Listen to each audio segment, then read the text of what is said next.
Hey, what's going on out there, everybody? I hope that you guys are having a wonderful day. Look, you still got to bet on yourself. You still got to take the risk for you. And sometimes that's scary because you know how you are. You know your own flaws. You know where you're insignificant. You know where your shortcomings are. But that's okay, because I'm here to tell you that God is going to use all of that to get you to where you need to be. God is going to use all of your imperfections. He's going to use everything that you've experienced in life to bring you to an ultimate end that He has designed for you. So don't allow those things to make you stop. Don't allow those things to make you quit. Look, if God can use somebody like me, I know that He has a plan for your life. And it doesn't matter what you've been through. Look, I shouldn't be where I am. You know, I never met my dad. My mom was on drugs. You know, I've made tons of mistakes throughout my life. And, you know, still God chose to use somebody like me. And that's what betting on yourself is all about. You know, so many times we can look at external things and think that it's better. Those people, they come from the right background, or those people have the right education, or those people look a certain way, or they didn't experience what I've experienced. You know, I've been through molestation, or I've been through heartbreak, or I was abandoned as a child, or I've made mistakes as an adult. None of that really matters. You know what I'm saying? Because at the end of the day, God has a plan for you before you was even born. I'll say that again. God had a plan for your life before you were even born. So everything that happens to you, none of that could have stopped what God has planned for you. None of that has stopped what God had designed for you. And I know it's tough. I know it's scary. I know that, you know, betting on you is something that is so not the norm for some of you, because you know what I'm saying? You may feel like in and of yourself, you can't do it. And that's okay. That's why you need a greater source, something or someone that is greater than yourself. And for me, that's God. And so what I'm trying to tell you is that you can do it with everything that you have, with everything that you've experienced, with every shortcoming that you've had, with every area of development that you need in your life. That is completely okay. That does not stop you. Only you can stop you.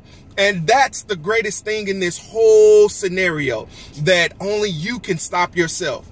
Not what happened to you, not what people may think of you, not what you may have done in the past, not what may try to halt you right in your progression of moving forward to things that'll make not only your life better, but those people around you better. The only person that can stop you is yourself. So you're going to have to move past your own self-doubt. You're going to have to move past your own disbelief in yourself. You're going to have to move past your own fear, and you're going to have to do it anyway.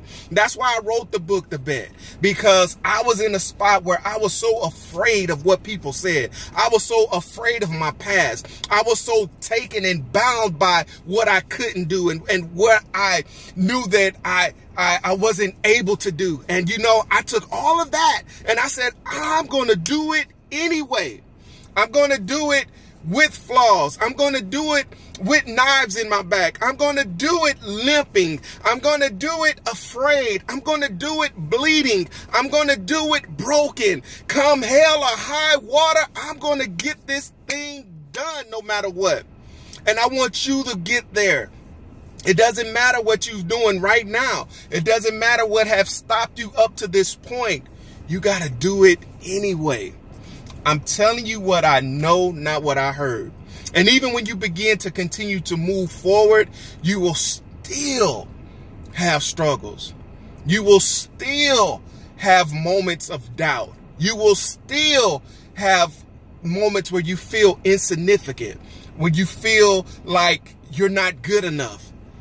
You got to keep going. I promise you, I'm not telling you something that I seen in a book.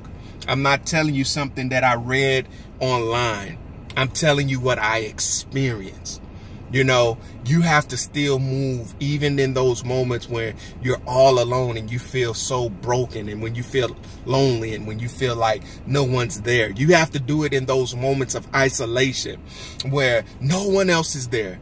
When your heart is so overwhelmed and you wish that you had someone to talk to. And when you're praying, God seems so distant and you're not getting your prayers answered, you're going to have to still be committed to doing it anyway. You're going to have to be committed to doing it even when the thing that you birth out is not moving as great as you thought it should or as great as you wanted it to. You're going to still have to move on. You're going to have to take that and move with it. They're going to have to carry it anyway, despite what it looks like.